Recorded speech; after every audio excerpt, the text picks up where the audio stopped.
Hello, everyone, and welcome to a new episode of the Mental Health Talk series on the Health Collective.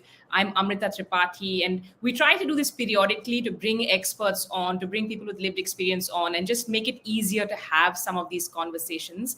I'm so delighted to have back with us today clinical psychologist and the head of mental health and behavioral science at Fortis Healthcare, Kamna Chhibber, a friend of the Health Collective from way back when. Kamna, thank you for joining us again. Thank you so much, Amrita, for having me here. Always a pleasure to do some of these conversations and interactions with you with Health Collective.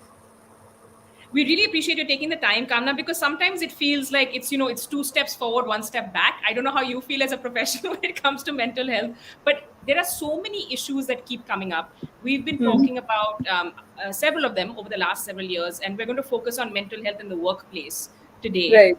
and talk a little bit about stress, healthy coping strategies, what's unhealthy, how we can prevent burnout. And I think critically, Kamna, also ask you a little bit from your point of view on what's the role and responsibility of a team manager, team lead, and organization as opposed to just the individual. Hopefully, people are watching us and they will, of course, catch up later on whichever platform of choice. But if you are watching, please feel free to put your comments or questions in and I'll put them to Kamna as well. We'll go for about 20 minutes plus or minus 5, 10 for more questions. But let me start by asking you, Kamna, when I talk to you about stress as a blanket category, what are some thoughts that come to mind? Because I feel for most of us, it's a given. It's something we just expect to have in our lives. Where do you think that changes, and what are some thoughts that come to mind? I think you're absolutely right that when you were asking me the question, also the word that popped in my head was pervasive. Stress has become so pervasive in our day-to-day existence. It's hard to just think of life which would be devoid of stress.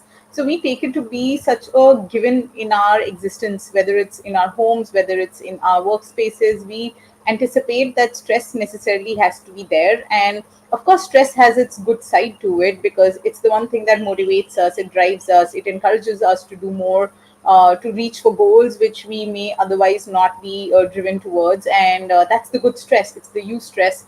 But after a certain point in time where stress becomes either chronic, it becomes too intense, it becomes something which is just not relenting, that's where I think problems start occurring for people because you're not able to keep it at bay enough that you're able to focus on your own well being. And that's where it can also negatively start impacting your performance, your productivity, your ways of functioning, your relationships, what it is that you're seeking to do as well in your life. And I think it's important to understand that that balance may vary for different individuals. So what may be excessive stress for me may not be excessive stress for you. And there is no comparison. And I think that's something that people always need to remember because oftentimes people start thinking that, oh, but my colleague is able to manage it, or my boss is able to manage it, or my partner is able to manage this. And why am I not? Because individual differences will always exist. We will all have our own triggers or our own different areas where we can absorb more or not absorb as much, and that comparison often also becomes a contributing factor towards the stress because now you're just not stressing, you're also stressing about why am I stressing. So it's like meta stress which is happening, and that creates its own substantial impact on you as an individual. And that's something that one needs to understand, that if you're feeling stressed, your stress is your stress, it is valid, and we need to find a solution for it. It doesn't matter whether someone else thinks it's stressful or not. They can have a perspective, they can share a perspective, it may make sense to you, it may not, but at the same time it doesn't mean that it gets completely discarded or dismissed because another individual may cope with it in a certain way or have a different framework to look at it as well. So each one of us has a different kind of threshold for what we consider to be stressful. Each one of us should not be looking to compare with each other. I think those are critical points. Kamna, also, when you talk about chronic stress, will Mhm. you take us through a little bit of what we mean? And right, prefacing this conversation, I was saying different industries. We seem to have this idea that busier is better. Hustle culture is something that's been doing the rounds. When you talk to startup founders, they seem to have chronic stress and all of the issues that come with that. Anyone working on G20 right now, I feel like you'll be stressed, and we can see why. But good luck for the summit. But in so many industries, right? The media, look at healthcare. When you talk about chronic stress, what do you mean exactly, and how do we identify it? I think the understanding of chronic stress needs to be about how that stress is so pervasive that despite all efforts, all attempts to try and ameliorate it, nothing seems to work. The issue is not the presence of a stressor, because in most circumstances, people are able to find some way of working around that stress. You're able to manage yourself, your emotions, your actions in a reasonable manner, and you're able to keep on moving past it. But there are certain stressors which just become these big big boulders in our way, which are just immovable. So it's like you feel in those situations that regardless of whatever I'm trying to do, it's almost like pushing against a wall and nothing really moves or budges.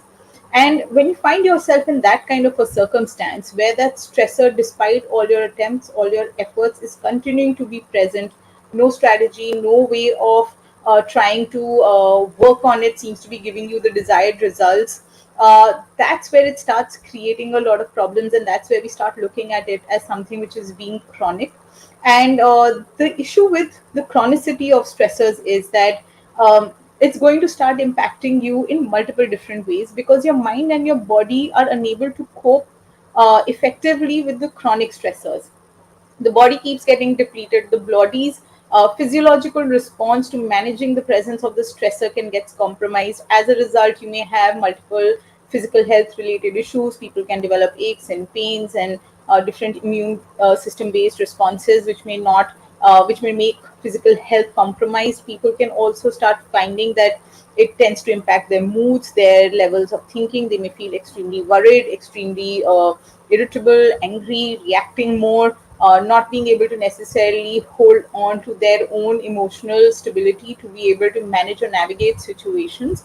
And what it's also doing is somewhere you start feeling that as an individual, somewhere you are getting affected by things, by situations. You are not necessarily the same person the way you were, say, till the time that kind of a chronic stressor was not present. So you start feeling differently in a way.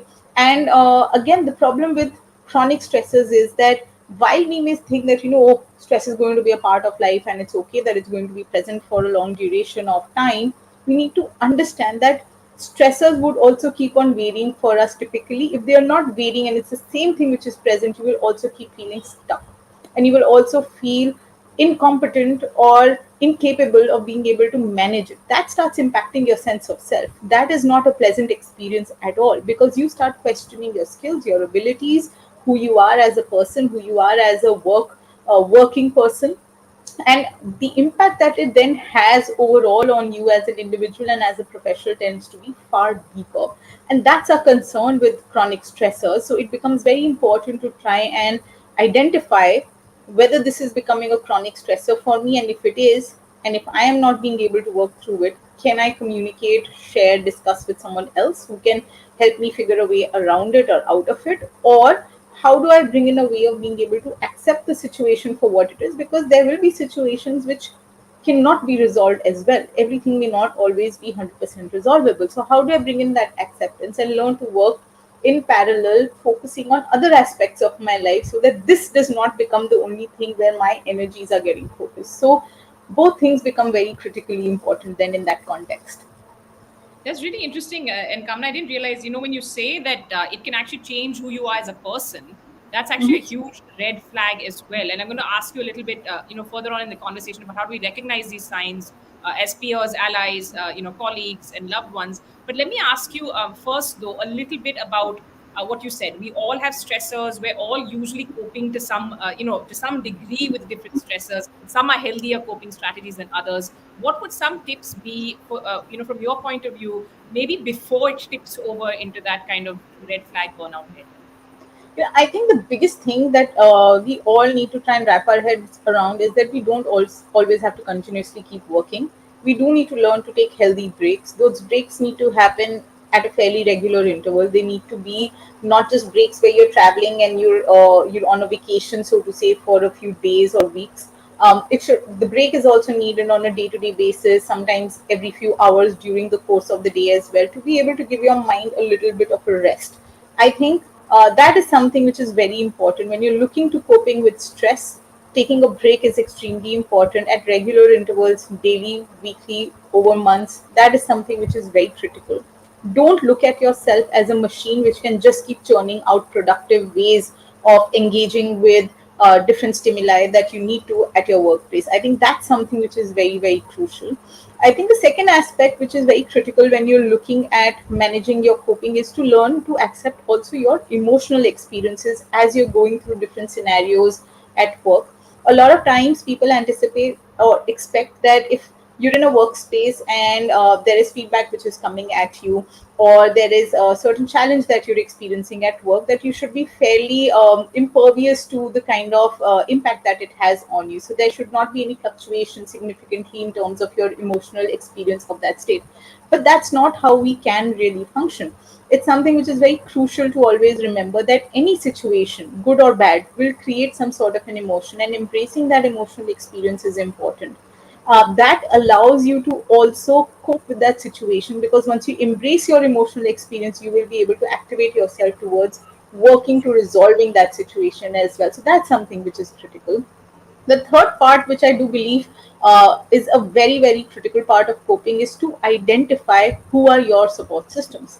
You need to be able to know who are the people that you can reach out to for different types of concerns that you may have in your life. There will be certain people who can give you advice related to work. There are certain people who may be great to talk to if you're having personal struggles. There would be certain people who can help you chart out your growth related trajectory, who would be more in the mentor advisor kind of space.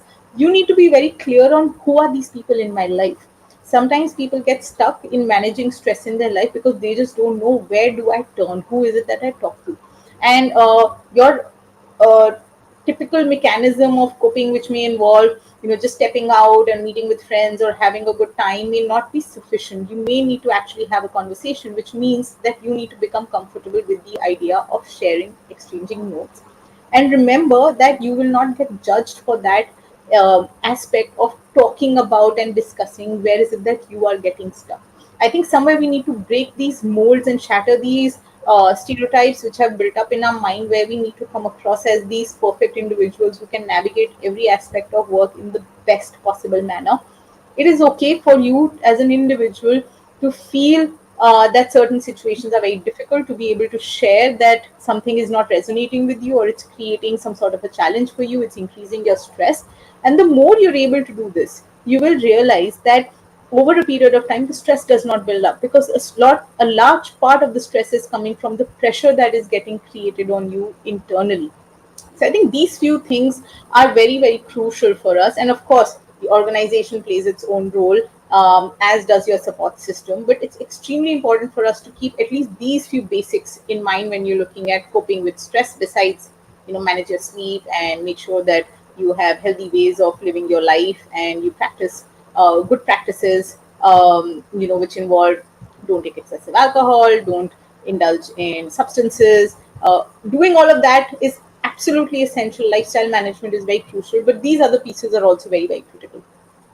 So when we talk about healthy coping strategies, you've identified some of them. Let me ask you some of the unhealthy ones. And I was surprised to see that even this kind of binge watching is unhealthy. Emotional eating, a lot of people resort to, hand raised here. But when is that like an issue? Because I think, from what I understand, these can become like crutches and habit forming. Like a one-off, of course, is what you'd expect to see, right? Someone is stressed out, so you reach for whatever gives you comfort. But substance abuse and use, what are some of the other things you would say? Try to go easy on this, and try and find healthier ways of coping.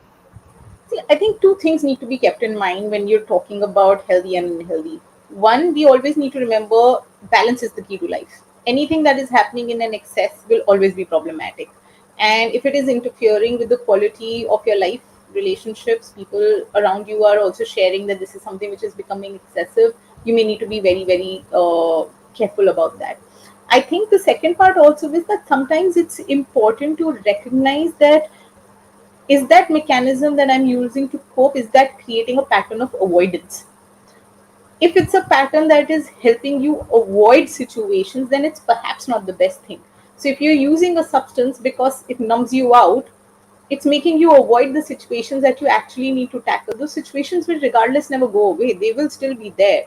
You will have to come back and address them and engage with them. And there is going to be no escape of that. You can temporarily delay that process, but effectively removing it entirely is not going to happen with that. So similarly, if you are engaging in binge eating, there uh, uh, the food can give you that feeling of goodness and comfort for a temporary period in time, but eventually you will have to go towards engaging with that problem which led to that behavior in the first place. So a more or a healthier way of looking at a situation when it is causing some sort of a stir within you which is not comfortable and it's creating immense discomfort within you is to ask yourself, what is leading to that discomfort? Why am I feeling that this is a situation which I want to run away from? There may be something about that situation which is creating that experience within you. And so you may need to find a solution for not just the problem, but what is uncomfortable for you. And that could vary for different people. And I think that is the key to being able to cope more effectively with situations, to understand for your own self what is it that is uncomfortable for you in that situation. My view of it will not matter, your friend's view will not matter, a colleague's view will not matter, but yours does. And which is why it's essential that you find a way to communicate. Communication is always going to be the key in case you're struggling to figure out what is happening individually within your own self. So I think these two aspects are very key.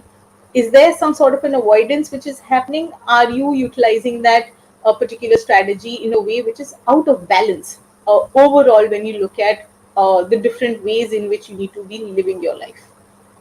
Okay. Thanks so much, Kamna. I'm trying to tweet some of these out also so people can share their thoughts. Sorry, post, not tweet anymore. Put some posts out. Shankar, thank you for your comment. You can get in touch with us. Shankar has shared a comment about representing a trust that's worked a lot on mental health issues. Thank you for joining us for a bit there. Kamna, you spoke about support systems. You spoke about this need to be. We all need to learn how to feel more comfortable communicating, expressing our discomfort, even in the workplace. And I think that might be something that makes, some of us sit up and say like, "Oh, I didn't think of that," because traditionally we think of the workplace as where we go and be super professional, don't show that you're ruffled, don't react to things. But I want to ask you, when we talk about chronic stress, when we talk about things like burnout, there are larger issues at play here. And I read somewhere that burnout is rarely an individual problem. It's usually Hmm. reflective of something that's more systemic. So would you talk us through how you classify burnout firstly, and what should we be on the lookout for there? So burnout happens when people are going through extreme stress, continuous stress, which is pervasive, which is chronic, and it leads to essentially the emergence of a few features, uh, which basically involves a sense of depersonalization, as though you're feeling disengaged from your own self. It leads to the development of a cynicism where you do not necessarily feel that things are working out well, and it also leads to a sense of extreme emotional exhaustion. Engaging with any sort of activity, any sort of productive work becomes extremely difficult, and it also leads to an extremely low sense of personal and professional accomplishment. So even though you may have been performing well all along, and you may currently be finding yourself at that state where you're not being able to be productive or as effective in the role that you have in front of you, and it leads to a feeling that as though I have not achieved anything, I have had no accomplishments, everything that I did was worthless or useless in the past. And these are essentially the features which are characteristic of burnout. And you're absolutely right, Amrita, that burnout is not just a revelatory of an individual's challenge with coping with stressors. It's actually also about the system, because somewhere the system is not being able to provide the right kind of supports and the right kind of space where individuals can come in and also talk about their experiences, or where they feel supported enough by the system that whatever are their challenges, they will be taken care of by the system. It's important for every individual within the system to have that space where they feel that, if they are stuck with something, there is a situation or there is an experience which is happening, that there is going to be some form of one recourse to some sort of support, but also to an opportunity to be able to talk to someone else within the system about how is it that they can manage things and how they can manage situations for their own selves. When that kind of support is not available, both in terms of how do I go about doing my role, how do I go about doing my job, plus if I am getting stuck and if I am not being able to communicate with my immediate superiors, supervisors, team leads, then what is the recourse that I have available? When that kind of a mechanism is not there, questions are not encouraged. It's not encouraged that you can share your dissent towards the kind of work or how the work is done, and you feel that you're constantly being pushed and pushed and pushed, and there are others around you who are taking it on. They may be extremely unhappy, but they're not raising their voice, but you can feel that kind of pressure constantly on you. When systems are operating like that, that's where burnout tends to escalate substantially, because we are not cued into what the experience is for the people within the system. When you look at, and this was something I was reading somewhere also.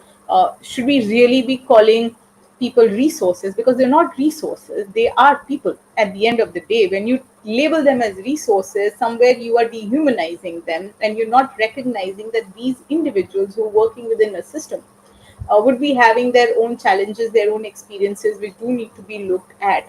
And I think somewhere that transition needs to happen in the mindset of organizations, that humans cannot be resources. Humans are humans at the end of the day, coming in with their own challenges, their own experiences into a space, and would need to be taken care of and supported. And you would have to provide a space where people can share their experiences more explicitly, more comprehensively. And I think it's extremely important that leadership, management within systems, uh, create that environment and keep working towards creating that environment, and not just play lip service towards saying that, oh, we are pro mental health and mental health initiatives, or that we're here to support you. You have to really get into the game, and you really need to get your hands dirty and start talking about things. You need to engage actively. It cannot be just about putting up a poster here, setting up, a helpline alone. It's also about ensuring that you are encouraging those conversations, and you're actively engaging with the individuals or within the system, to be able to show that you really mean what you're talking about, and it is of value to you if someone is struggling, because you need to show that you will take the initiative as a system to support an individual and to help them figure out what could be the best way of working through when they are struggling to do so themselves. So when we look at that's a responsibility, the onus needs to be on, let's say, the management, the leadership, the team leaders, as you're saying. What are some of the signs you would say? You were talking about how chronic stress can actually change us as people. We know that we'll be sleeping less, we'll be irritable, we might not be able to make the right decisions, we will be inefficient. If you look at it from the productivity point of view, potentially, what are some of the signs you'd want organizations to be more on the lookout for when it comes to burnout? I think the simplest way to look at it is that when someone joins you initially, they are coming in with a certain demeanor, a certain way of responding and communicating and sharing. If you start seeing that there is too much of a change which has happened in it, it could be a red flag. Like, that's your easiest way of being able to recognize that. Are you noticing that there is a person who has completely shifted in their way of being and behaving? And that could be indicating towards that there is something which may be going on here. Of course, this is a more generalized way of looking at it, but more specifically, if you find people are withdrawing, they are not wanting to interact and engage. If you're finding that when there are interactions that are happening, they're usually negatively tinged, or there is some sort of cynicism which is coming into the conversations, it may be a warning sign to say that people may not necessarily be happy. If you see that there are opportunities where people uh, could share what their experiences are, but they're extremely hesitant. They tend to kind of back off every time there is an opportunity to be able to talk about something. Maybe you need to reflect on what is the system really doing to be able to create, or that kind of environment where people would feel safe and secure in being able to share their experiences more frankly. I think the other aspect is that if you start seeing that there are more conflicts which are happening in the workplace, there is a lot of gossip which happens in the workspace, where you see that within teams there are people who are backbiting each other. There is a lot of feedback which is given, but it is not given directly, but it is given in an indirect manner by talking about another person behind their back. Those are all again red flags, because that is not indicative of a healthy environment within a system. I think when you're seeing that people are becoming overly competitive with each other instead of working in a collaborative way, and recognizing that growth for every individual also resides within growth within the system. And if that's not how the system is operating, and people are not seeing that, and they feel that everything is about cutthroat competition, and you need to cut the other to be able to move forward in your professional space, that could again be another red flag. Besides these, of course, if it's about an individual struggle, you may see people being more irritable, more angry, more snappy, not wanting to do work. You may see that there is increased absenteeism. There are a lot more people who are contemplating interviewing elsewhere. Actually, people start shifting. There is a higher rate of turnover which is happening within the system. You may see people in general having more injuries at the workplace. A lot of times you may also hear them talking about not feeling very well physically. Things like aches, pains, migraines, all of these start escalating and increasing. And they may be talking about things like sleep disturbance or the work pressure being too much. If you are continuously hearing about some of these things, these are all red flags to say that something is not fitting fine, either for the individual or within the context of the system. And you need to do a complete analysis of what may be going on first with the individual and how is the system really operating around that person. And Kamna, there is I have a question as a follow up, but this is from Shankar again. My question is how to identify and reach people who are stressed and thinking of extreme steps in a work setting. What are some ways to deal with that? I think the best way to deal with the situation, the signs we were just talking about, what all could indicate that there is a problem which is brewing. I think the other aspect is that if you are looking at an individual who is there, who is having a challenge, and you can see that they are struggling with something, it's important to encourage them to one, seek help. And the way to do that is to also reach out to them individually, and to share with them that, okay, I've been noticing that you are not seeming to be your own self. There seems to be a change which has been there in your behavior. Ask them very directly that is there something which may be going on which is probably troubling you, or maybe I'm misreading this, and I may be completely wrong on this, but I thought it's better to ask.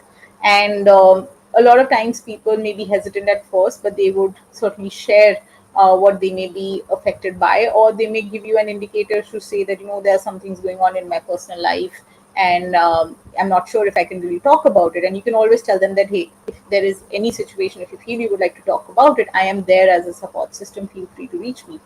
And the if you're having such a conversation, it's important to circle back in a few days to check in with them and say that, okay, how have you been? I hope the things are getting better in your personal space. If you think that, there is something that I can help you with or support you with, do let me know. I think these are basics that people can do, because it is most of us can notice if someone is not doing fine. It's pretty evident in the non-verbals. It's not necessary that someone has to verbally express or explain that, I am having a difficult time. Yeah. It's just that most people either want to avoid because they've got too much going on in their own lives, or they are unsure about how do I approach a conversation, which makes them hesitant in reaching out or talking to someone if there is something difficult that you think may be going on in that space. But I think the biggest thing that helps an individual is to know that they are being seen, and that there is someone who is there to hear them. And if you can just do that much to communicate to them that, I'm there and you can reach out to me, that would in itself be of great relevance and importance. And of course, if this person is confiding in you and you can see that there could be a much larger problem which is occurring here, and they do need professional help and support, you share with them that, it would be good if you were to consider meeting an expert. You can share helpline numbers. You can also talk to them about meeting an expert. You can also share with them that you would be open to going with them to an expert if they feel hesitant about it. And people have apprehension, so your encouragement to them to say that it's okay for you to consider going and speaking with an expert. It's okay for you to going through an emotional state which may be challenging, or to experience this kind of stress or burnout. I think that normalizing of an experience also helps in knowing that it's okay for me to be going through a struggle and to seek some sort of help and support for the same. So I think these few things are very critical when you're looking at supporting someone when they may be having a mental health related problem. And that's really interesting because that can be something anyone can do. Anyone can show up for someone else in the workplace. So we'll wind down with that. Kamna, last thoughts for you when you're looking at this big picture, and of course, when you're looking at different industries, you're looking at how organizations look at mental health. And this is the busy month coming up, and everyone will remember mental health, of course, by October 10th. But you said something interesting earlier, saying that it's not enough to just put up a poster and say we're here to talk. There are certain things you have to do just to sort of walk that talk. Would you have one or two pieces of advice for people who are worried about, like you said, hesitant to bring up something, again from the leadership point of view as an organization, hesitant to invite that kind of chaos they think sometimes into the workplace. What is your advice, maybe one or two actionable tips?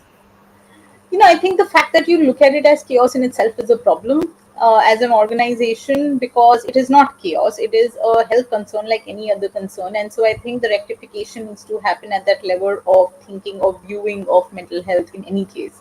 I feel that people don't realize that if you leave a problem unaddressed, even if it is mental health and well-being related, it will become chaotic eventually. If you address something at an earlier stage, you will actually end up saving yourself a lot of grief in the long run. In fact, it is a well-known statistic, but that for every dollar that is spent on mental health, you save $4, and this is international statistics. You save $4 for the organization in terms of what it loses in productivity and revenue.